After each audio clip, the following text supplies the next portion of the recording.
Hi, and welcome to this week's podcast episode of Web3 Compass. If you follow this podcast, you probably know my last episode was published some while ago. And today will also be my last episode, as you probably read in the title, at least for now. So what can you expect from this episode? First of all, I want to talk about current trends, such as institutional investors moving into the space, and also the impact of this development. Then I want to talk a little bit about personal stuff, why I don't work in the crypto or let's say DAT industry, and why I'm also not planning, at least in the short and middle term, to do so. And then I want to talk a little bit about my predictions for the future, which will also include the metaverse. So let's start with institutional investors moving into Web3, or let's say adopting distributed ledger technologies and also launching Bitcoin ETFs.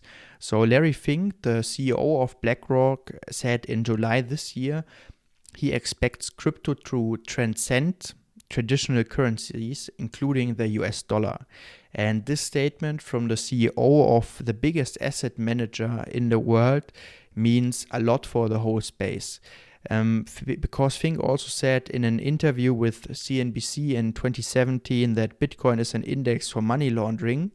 And I would say also I wouldn't judge him too hard. I highly reflected on the statement, but it was not completely false. And also looking at recent events, you see that the industry is transforming, and also cryptocurrencies were used for money laundering. And I think a lot of things are developing in a positive way, but it's of course, it always has two sides. It is neither black or white. It has all sorts of gray shades. And he also said we are working with our regulators because, as in any new market, if BlackRock's name is going to be on it, we're going to make sure that it's safe and sound and protected. And I think this is a very interesting statement. It shows also, as I said, the transformation, and BlackRock can be like a huge pull factor, and they can pull in other stakeholders, as for example JP Morgan, who are an authorized participant in BlackRock's Bitcoin spot ETF, at least according, I think, to the SEC filings. And it's a little bit ironic because JP Morgan's CEO Jamie Dimon called people who own cryptocurrencies stupid. So it seems they don't want to miss out on any revenue being made here. Or not sure what's their internal process, but yeah, let's see how this also changes in the next years. And yeah, I think I see a big trend that the cryptocurrency industry will be regulated. The FTX lawsuit is one example. The current Binance lawsuit is another one. They settled, as far as I know, and another one with the SEC is outstanding.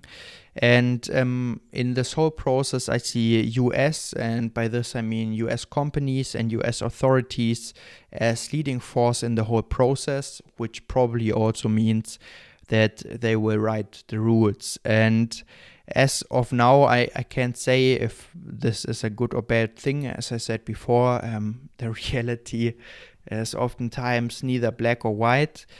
For end consumers, this will probably have a positive impact with all the scams going on in the last years. But will it remain decentral, and will a lot of the core values of, let's say, the cryptocurrency space, will they remain stable? And I'm not really sure if this will be the case in the future, because if the US, and by this I mean US authorities and US companies also who influence the authorities, if they control the exchanges, which basically they control the inflow and outflow of money, is it then really autonomous? Is it really decentral? I would say not really. It will be then controlled by a central authority. And one example for this is that the US, for example, wished Binance to stop serving due to the Ukraine-Russia war. They wanted from Binance to stop serving Russia-based users, which Binance refused. And as far as I know, there was also such a case with Coinbase. Yeah, so of course we always have this Western, or not, I don't want to say we, I always have this Western perspective in mind, where I'm also pro-Ukraine. And of course this is political, and in this case also pro-US. However, the question is, or the statement here is, there's a central authority which is in control, and it's not really decentral. And I also want to ask a question: what would be the impact of crypto transcending traditional currencies, including the US dollar?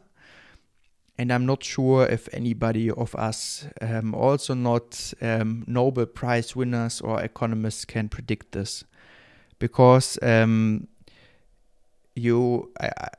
I can just suggest you to look at global reserve currencies throughout the history. And by this I mean which was the most dominant reserve currency at which point of time.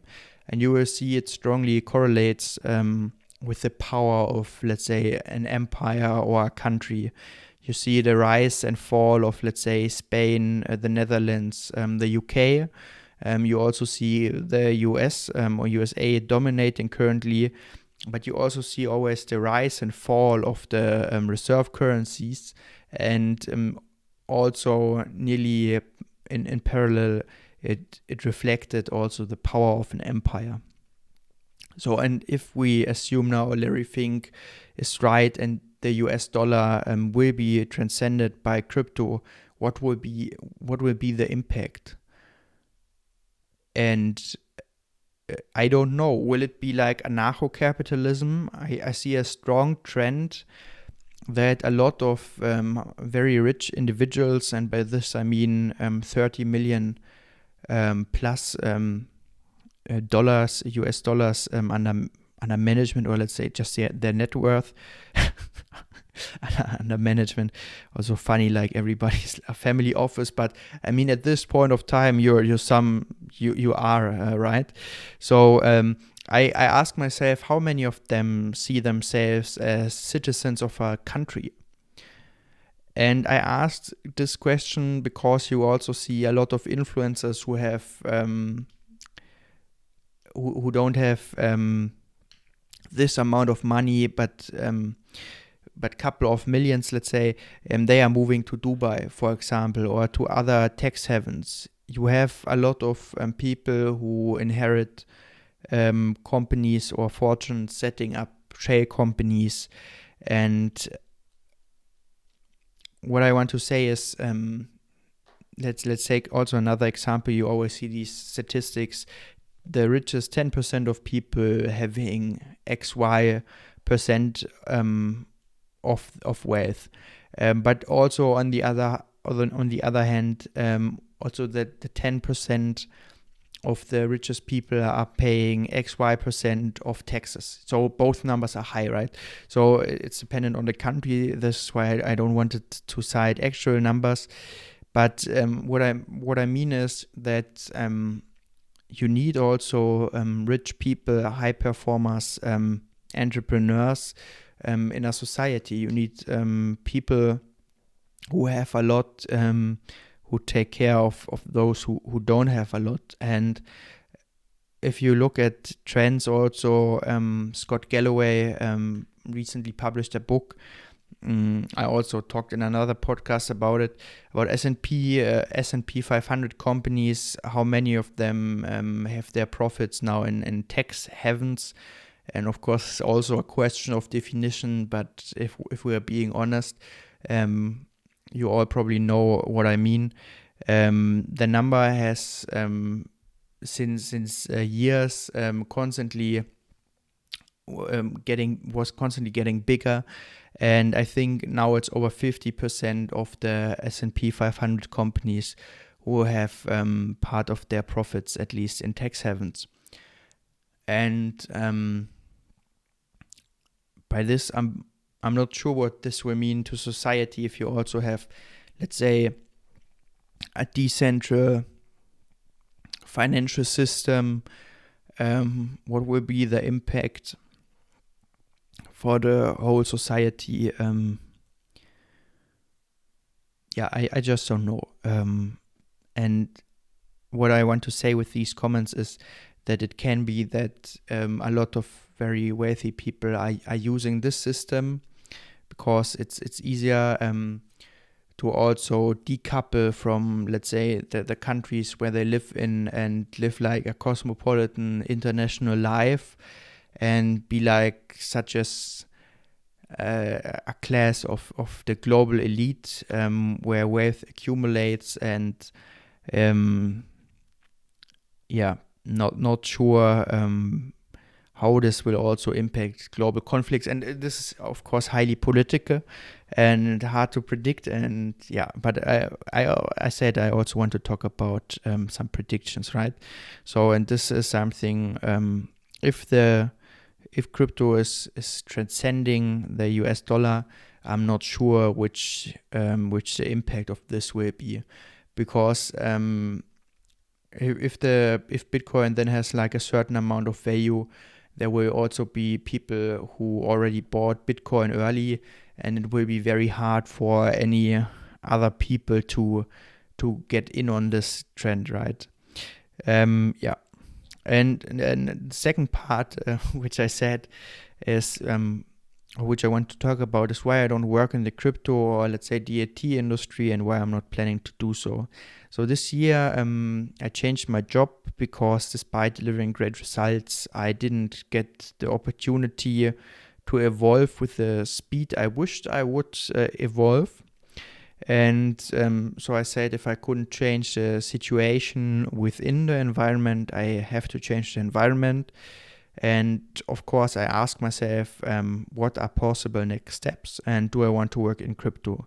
And of course, first of all, I looked at the exchanges. FTX, of course, was already known as a scam. Binance was always very intransparent, and in some ways I would also say shady. Just look right now at the lawsuit in the US, and hearing from people who work or worked there, I don't want to be any more specific. It was also a very secretive and centralized also inside. Maybe not for everybody, but at least for people in regional hubs. Bitpanda, for example, also an exchange, they overhired and then fired many people in their probation period, and I took this as not a good indicator. To also to build like a career or to make a living. And then there was another big US exchange where I had a podcast interview scheduled. So I was in contact for a long time at first with like a public relations agency from them. And then they had some changes internally where they didn't, where they changed the agency, and I had some questions prepared, and they basically didn't want to answer any of the critical questions and instead focus on questions, for example, how more women can work in the crypto industry. And I don't like it when companies or people make these questions gender specific, because over 80%, I think even over 90% of my listeners are males. And a lot of them, I know from conversations, are also asking themselves the same question: how can they work in the crypto industry? And so why should you only focus on women and, as an conclusion, exclude every male? And to be also clear, I also really want to state it clear here, I think it is very important to empower women, and diversity is also very important in the workplace. I just don't support the way in which often US-based company exclude men in a generalized way. So for me, it's the same rubbish woman faced for tens of years, and instead of learning from this, it's just now the other way around. So I also said I would want to I wanted to frame the question more inclusive, and then they basically said they don't want to take the interview at the current point of time. And I'm not sure if this is because of the job cuts or whatever, but it also showed me that also in the communication with the company, I didn't get the best impression. And of course, this was the German hub, right? So it was not, I don't know how they work in the US. And I also don't want to put everybody of this company in a box. But yeah, so long story short, the exchanges were not really interesting to me. And banks or TradFis or traditional finance, who now also participates in the space, was not interesting for me because they are, from my experience, highly hierarchic. They are political inside. They are highly regulated. They are oftentimes not very fast moving in terms of technology adoption, and especially in countries like Germany, but I would say in a lot of countries in Europe. You have a lot of people in the company who don't want to change. And then you have to face a lot of change management. And yeah, it's just not the environment I want to be in. So instead, I decided to work for an AI company in Heidelberg, Germany, which Pareto is the name of the company, which I think has a very, very interesting technology. And the company focuses on forecasting and optimization, which for me also looking right now at success stories we have with our customers, really also has a high impact. And you might now ask the question, are all crypto bros AI bros? Since the crypto hype cycle reached its peak in, let's say, 2021, 2022. And here I want to cite Gary Vee. You might know him. I would say he's a famous marketer, but this word probably doesn't, can't describe him in his whole complexity. He said in one talk I heard from him, the corporate world is obsessed with yesterday, and people who are technologists or who love technology are believing in tomorrow too soon. And I really find myself in this statement, because I also thought a lot will change in a very fast way. But the whole process, it just takes longer. Technology adoption rate, it takes time. Ecosystems have to evolve. And yeah, also the shiny object syndrome, I'm also affected by this, because I would say I'm very optimistic in a lot of ways, and also enthusiastic, and you can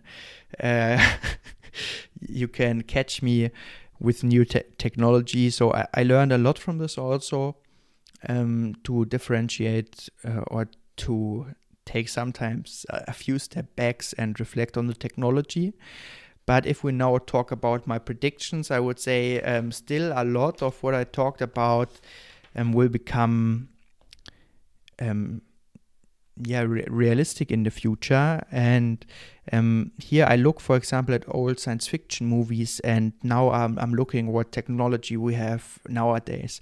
And I don't know where I read it, but somebody said basically today's we are also some way of cyborg, because with carrying our smartphone everywhere where we go, we have basically access to like a mini computer, which has like the super intelligence, and you can basically Google a lot of stuff and have access to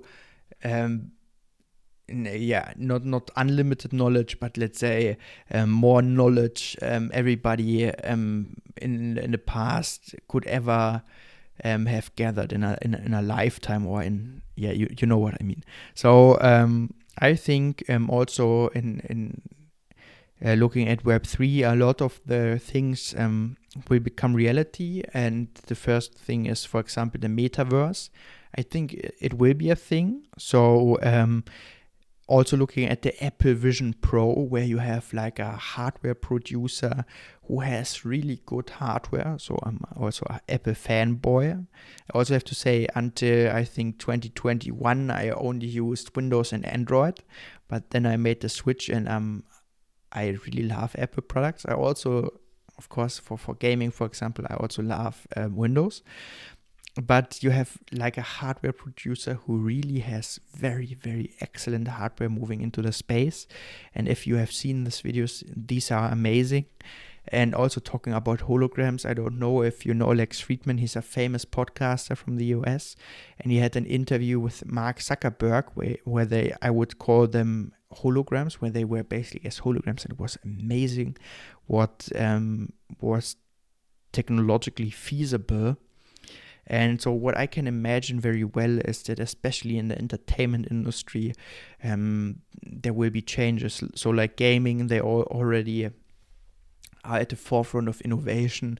Currently playing Baldur's Gate 3, and I think it's so amazing. So you can have your own character, you can take a lot of details, and then you have the cinematic sequences in the storyline, and your customized character is there, and every detail is portrayed in an extremely good way.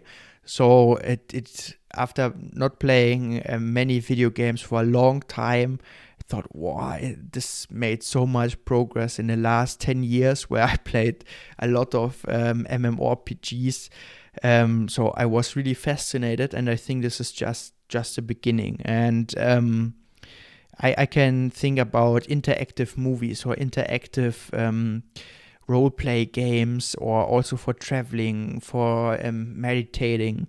I also talked about like business use cases, such as trading, like let's say firefighters, or for chemical experiments, for everything which is dangerous, for policemen, for soldiers.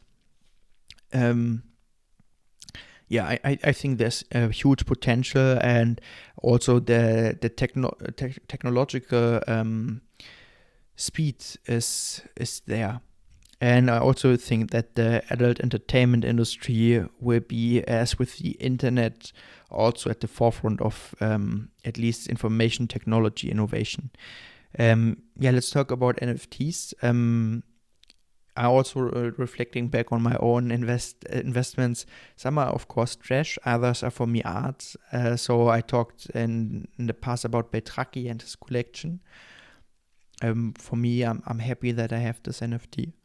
And I think it's like a way of digital ownership, and with also like big auction houses from the art industry like Sotheby's and Christie's involved.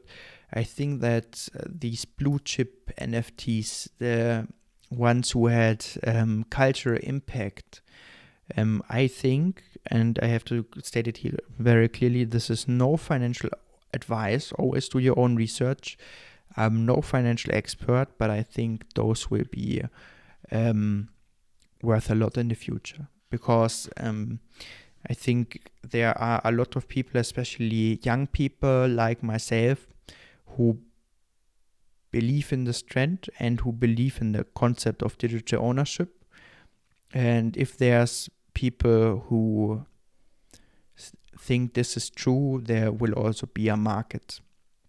And also, just look at the prices right now. So I think sometimes if you can go through such a winter and prices remain at, let's say, even high levels, it's a little bit with cryptocurrencies, right? Then my assumption would be that these are now quite stable and will be probably also in the future.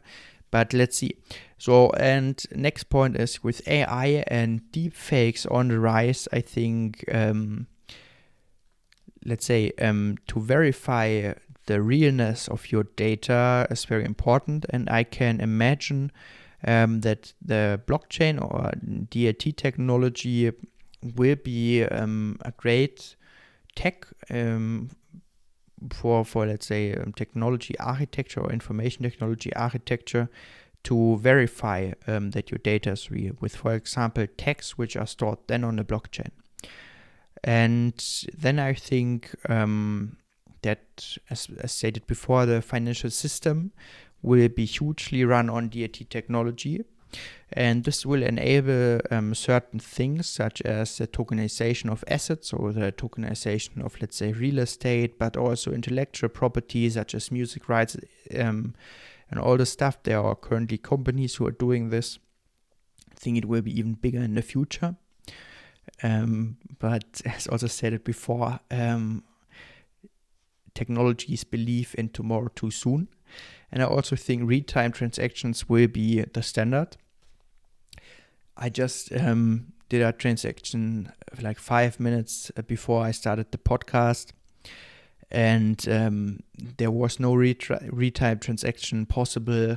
Sometimes I think that this is even real in 2023. It's very strange, especially when you're doing a lot with PayPal, where you can just transfer money in real time.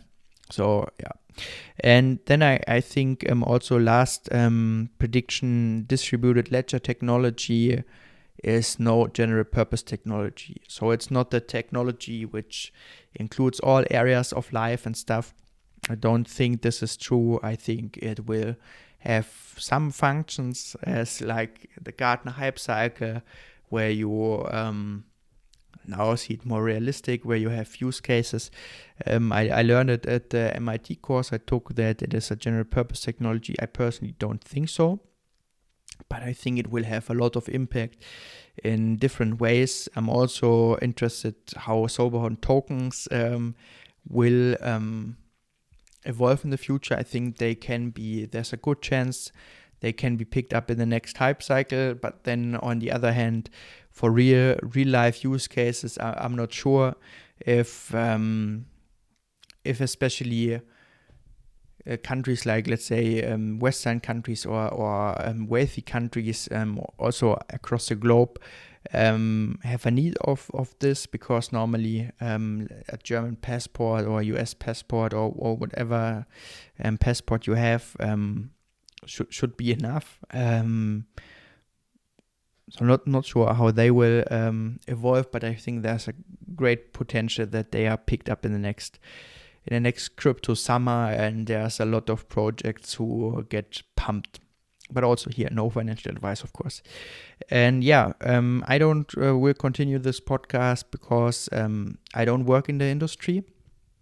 It's very hard to keep up with the news. I work a lot in my current job. I try to catch up with AI technology, try to know more about data structures, all the stuff about all these areas.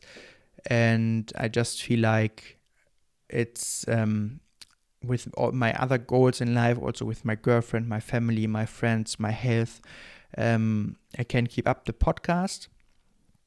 But I will, from the sidelines, I will look at this topic, will stay also in the space. I also have my cryptocurrencies. I have not sold anything. I have my NFTs. So yeah, let's see how this all turns out. And I also want to thank everybody who supported me in this journey. I just looked in my iPad where I prepared podcast episodes, interviews. I also have something on paper, but there I have like over 300 pages. I had incredibly interesting conversations. And yeah, if you want to chat sometime, you can also message me on LinkedIn. Sometimes I will not be able to respond directly because I have a lot going on in my life. And if you aren't on LinkedIn or you don't want to dox yourself, you can also write me an mail at sebastian@web3compass.io. So I wish everybody all the best for next year. And yeah, thank you very much for supporting me. Cheers.